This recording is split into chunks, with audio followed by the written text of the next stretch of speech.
Bonjour à tous, la réforme de la formation professionnelle engagée en 2018 impacte le secteur du sport. Le BPGEPS évolue. Fin des unités capitalisables, place au bloc de compétences.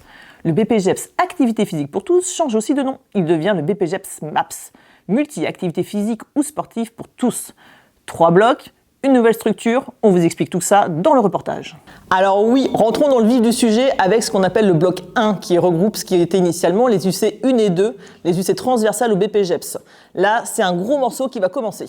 Concrètement, ça consiste à mettre en place et évaluer un projet d'animation dans sa structure d'alternance afin que cela réponde à un besoin de la structure. Pour la certification, il va falloir que tu rendes un dossier présentant ton projet d'animation. Après, ton entretien va se passer en 2 temps. Premier temps de 20 minutes où tu vas devoir présenter ton animation auprès d'un jury d'évaluateurs.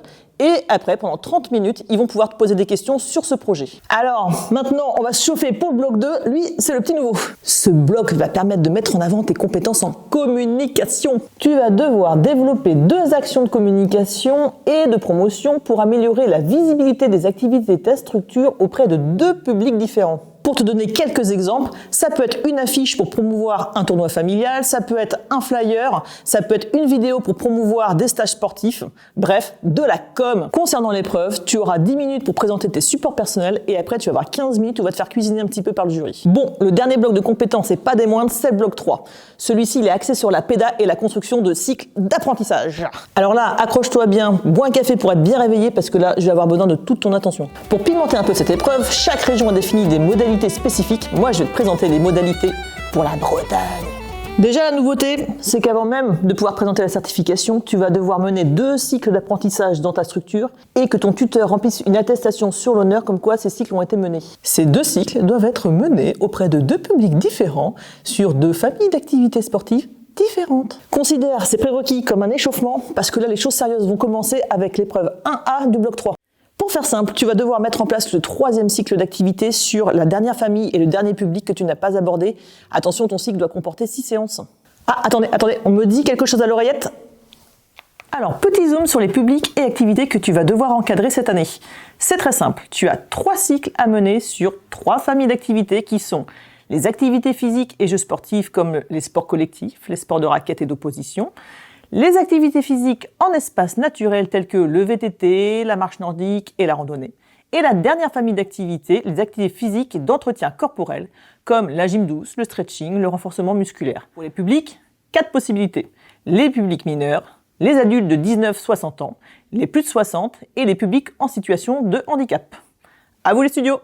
Point de vigilance, un de tes cycles doit être composé de 2 activités sportives différentes. Par exemple, si on prend les AJS, tu peux faire la moitié de ton cycle en faisant du basket, la moitié de ton cycle en faisant du handball avec un objectif commun qui serait par exemple favoriser la coopération. Ce 3e cycle est celui où le jury va venir t'évaluer en animation de séance dans ta structure d'alternance. Donc tu vas devoir mener une séance qui va être comprise entre 45 minutes et 1h30 avec au moins 6 pratiquants. Dès que tu as fini cette animation, c'est un face-à-face musclé qui va t'attendre avec le jury. Tu vas avoir 10 minutes pour faire un retour sur la séance menée et après, attention, le gros du paquet arrive, tu vas avoir 30 minutes où le jury va te questionner sur l'animation de séance sur les 3 cycles et 30 minutes sur la construction de cycles. Et là, fin de l'épreuve 1 du bloc 3.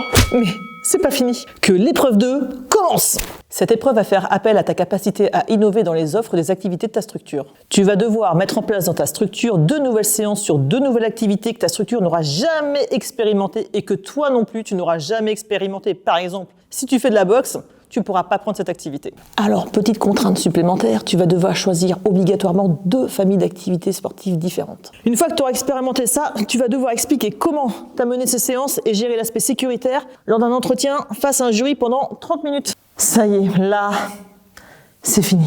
Bonne nouvelle, si tu as déjà validé des UC dans ton parcours, les équivalents sont prévus. Si tu avais déjà validé les UC 1 et 2, ça donne l'équivalent du bloc 1. Si tu as déjà validé les UC 3 et 4, ça donne l'équivalent du bloc 3. Par contre, le petit bloc 2 étant un petit nouveau, personne n'a d'équivalence sur ce bloc. Ce qui ne change pas, c'est les épreuves des TEP pour pouvoir entrer en formation, à savoir le LUC léger et le parcours d'habileté motrice. Et voilà, maintenant tu as toutes les clés en main pour maîtriser ce nouveau BPGEPS MAPS. Maintenant, si tu veux plus d'infos, n'hésite pas à aller sur notre site internet. Allez, ciao! Keep